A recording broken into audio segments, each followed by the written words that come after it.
est depuis peu l'heureux propriétaire d'un scanner. Désormais, plus question pour lui de s'en passer. Denis, pourquoi tu as décidé de t'acheter un scanner au départ?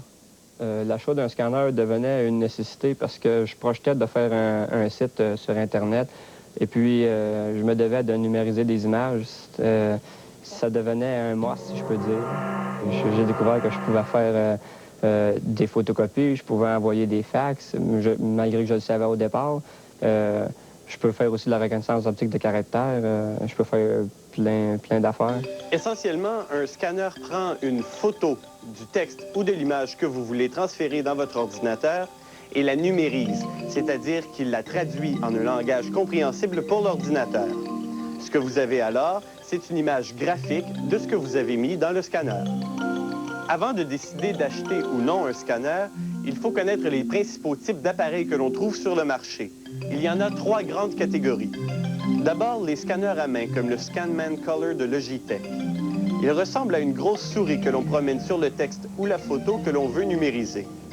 Leur seul avantage, c'est leur prix, relativement abordable, entre 150 et 300 $. Un scanner à main peut suffire si l'on n'a l'intention que de numériser quelques photos ordinaires pour ses amis ou son site web.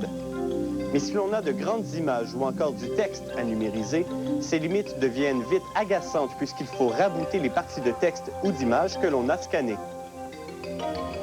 Il y a aussi les scanners à défilement, comme le ScanJet de Hewlett-Packard. Relativement peu coûteux eux aussi, entre 250 et 500 $, ils conviennent surtout à la numérisation de texte. Ce type de scanner est en perte de vitesse sur le marché, mais certains nouveaux produits emploient le même principe, comme un clavier compact à scanner incorporé et le scanner Photopad de Polaroid, ce dernier conçu pour scanner des photos couleurs de format standard.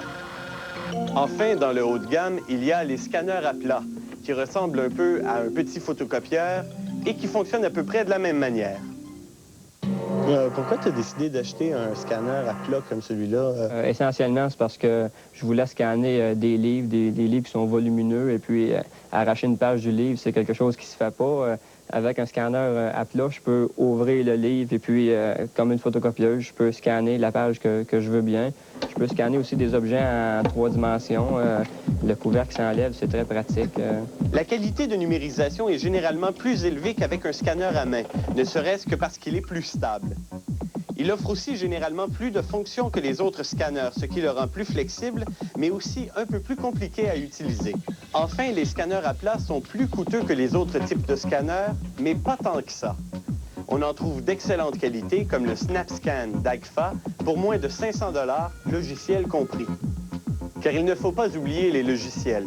Une fois que vous aurez choisi votre scanner, il vous faudra également choisir les logiciels dont vous aurez besoin pour vous en servir efficacement. Tout dépend de ce que vous voulez numériser. Si vous voulez scanner des photos, vous avez besoin d'un logiciel de traitement d'images. La plupart des scanners sont vendus avec un tel logiciel. Pour le texte, c'est un peu plus difficile. Avant de pouvoir travailler sur votre texte numérisé, vous devez le passer dans un logiciel de reconnaissance optique des caractères. Il faut comprendre que le scanner ne vous donne qu'une image de votre texte. Le logiciel de reconnaissance de caractère, quant à lui, interprète cette image et détermine si tel trait correspond à un P, à un signe de dollar ou à un A commercial. Quand tu fais de la reconnaissance optique de caractère, est-ce qu'il y a beaucoup de fautes dans le texte là, que tu reçois? Pour ce qui est des fautes lors de la reconnaissance optique de caractère, c'est très minime. Sur une page entière, il peut y avoir une quinzaine de fautes tout au plus, et puis c'est très facile à corriger manuellement. Ça sauve beaucoup de temps. Attention, assurez-vous que votre logiciel de reconnaissance de caractère comprenne bien le français. Sinon, vous risquez d'avoir à corriger toutes les lettres accentuées de votre texte. Et vous vous apercevrez bien vite que le E accent aigu est drôlement courant en français. Avant de commencer à scanner tous vos albums de photos, pensez à l'espace que ces images occuperont sur votre disque dur.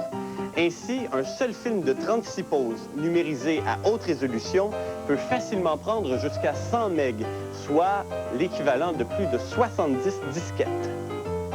En fin de compte, nous vous recommandons de vous procurer un scanner à plat, comme Denis, plutôt qu'un autre type de scanner, parce qu'il n'est pas tellement plus cher que les autres, parce qu'il offre un meilleur rendu et aussi parce qu'il peut scanner n'importe quoi ou n'importe qui.